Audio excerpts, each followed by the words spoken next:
What's up guys, welcome to Anime Kahai. If you want to help me out, please hit the like button and subscribe to my channel. So what was the answer? Now, let's enlarge these further. What do you think? They look just the same, don't they? Vester and Gabil flashed villainous smiles, and then they revealed the trick. The plant in the first picture is Hippocute herb.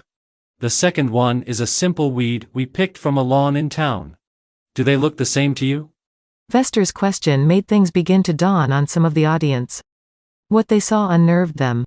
Hurriedly, they spoke up. They aren't the same. The difference is clear if you look closer. That's mean of you, Sir Vester. How can we tell the difference just from those images? Hippocute was a rare herb. I dined on quite a bit of it in the cave Veldora was sealed in. It's famously the core ingredient of healing potion. Most would assume it's structured far differently from the grass you step on every day. But a few people, myself included, found Vester's question very disturbing. Gabil was one of them. I could see the blood drain from his face. We were showing that Hippocute and regular grass were both structured in the same way, proof that, essentially, they were the same. It begged the question of what, exactly, constituted a rare herb, which, in turn, had the potential to overturn common sense itself. Vester lifted his arms up high, that sinister smile still on his face. Quiet, please. He and Gabil waited for things to settle down. When they did, he placed a series of images on the projector. Squeezing the extract from Hippocute and combining its magicules together creates healing potion. The level of this fusion process, as you all know, depends on the properties of the extract produced, and while we cannot go into details, we have successfully refined this extraction process to a purity level of 99%. That is how a full potion is made.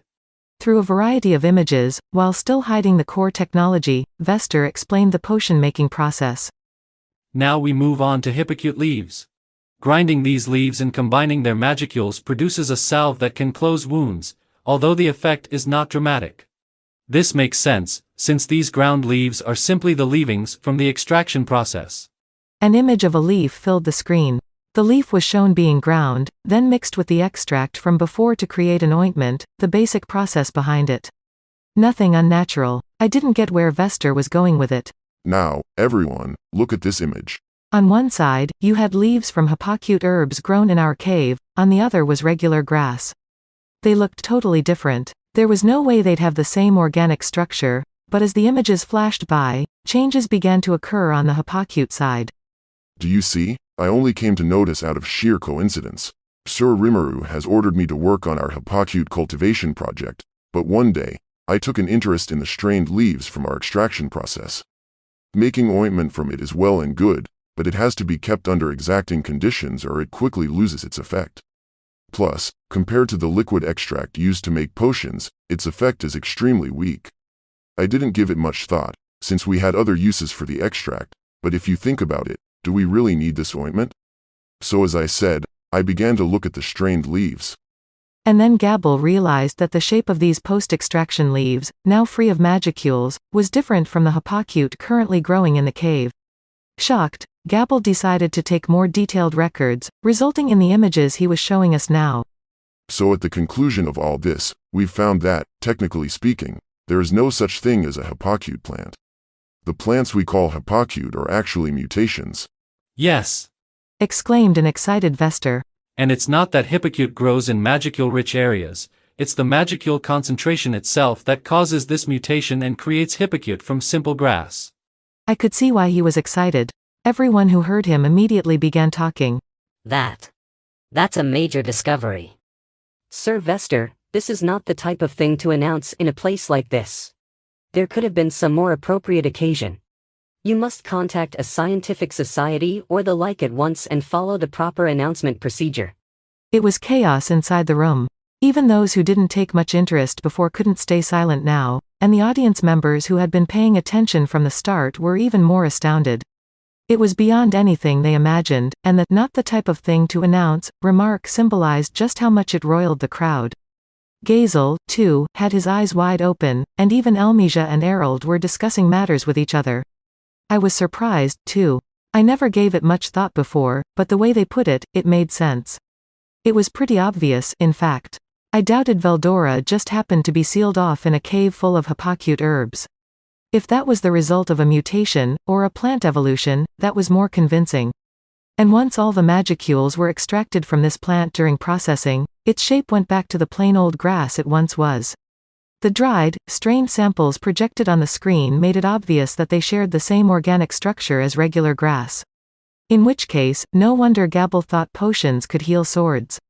Metal might mutate into magisteel ore, just like grass mutated into hypocute, and it was that ore that was processed to make magisteel weapons. Put the pieces together, and anyone would wonder if healing potion could work on magisteel as well. The result: the experiment we saw earlier. My original question, Vester continued, of the exact nature of magicules remains unanswered. Monsters, and magic-born, are exposed to the effects of these magicules, that much is evident. But what about demi-humans? If you took all the magicules out of their body, would they go back to being humans?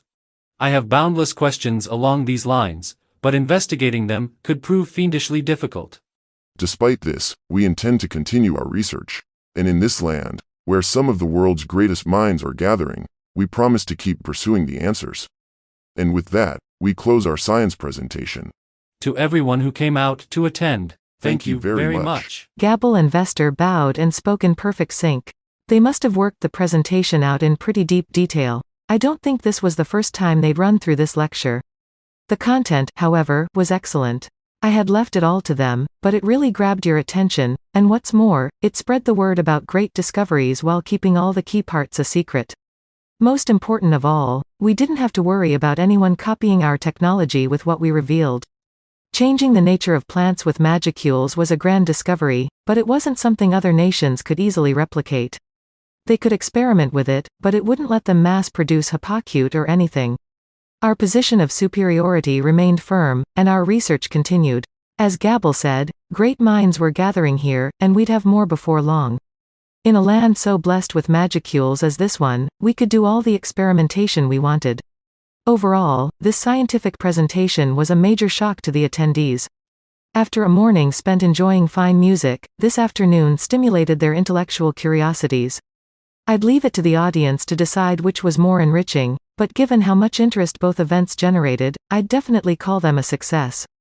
A lot of the audience seemed bored at first. I worried that we should have swapped the order out, in retrospect, but it appeared I was worried over nothing. In fact, maybe this was the right order after all. We certainly fulfilled our main goal of making the movers and shakers in the audience interested in us. I internally resolved to give Gabil and Vester unbridled praise the next time I had a chance. After the presentation came some free activity time.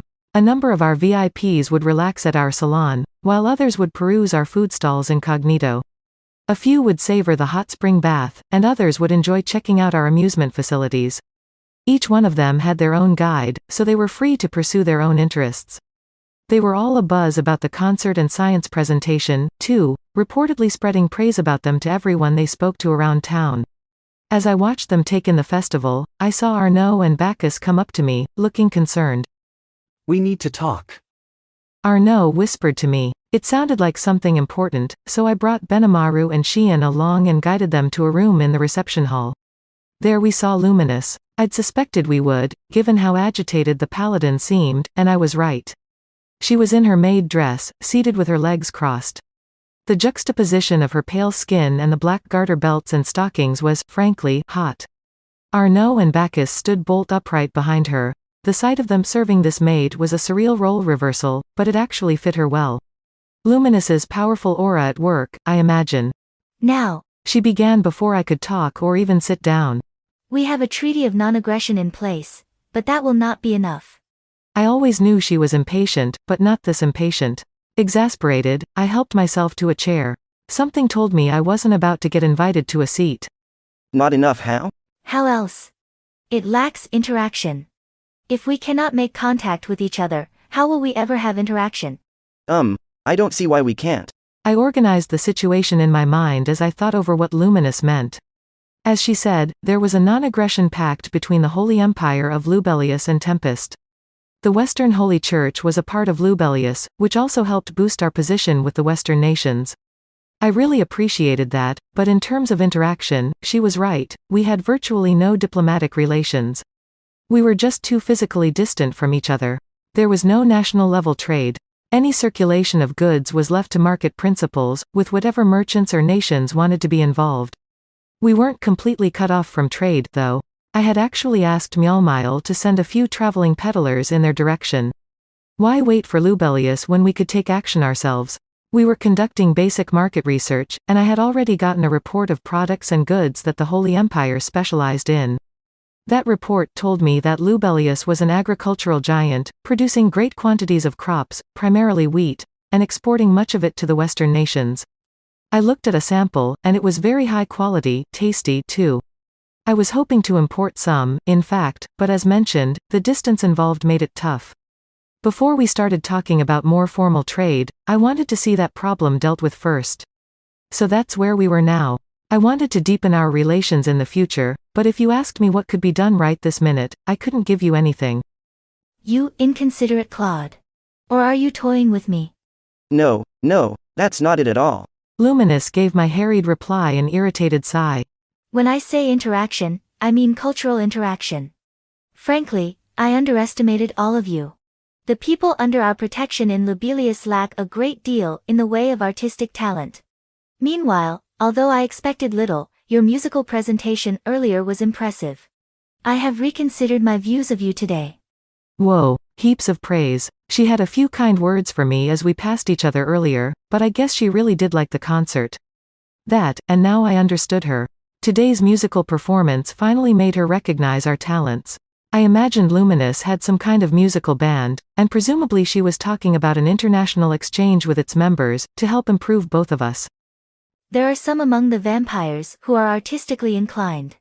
They carry on the heritage of our old music while working on new creative endeavors, but lately they've been stuck in a rut. I think some input from visiting creators of your realm would be a fine catalyst. I had it right on the mark. And really, I appreciated the request. An experience like this always enriches the heart and mind. And if you want to improve your cultural activity, interacting with other people was the best inspiration you could feed on.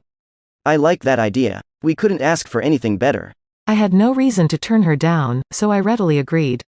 Looking at our future relations, besides, it was bound to have more positive impact than bad. Very good. I will make sure things proceed along those lines. She gave me a satisfied nod. Just as she did, an elderly servant placed some tea in front of us. That's it for this video, guys. Thank you for always watching my videos and supporting my channel.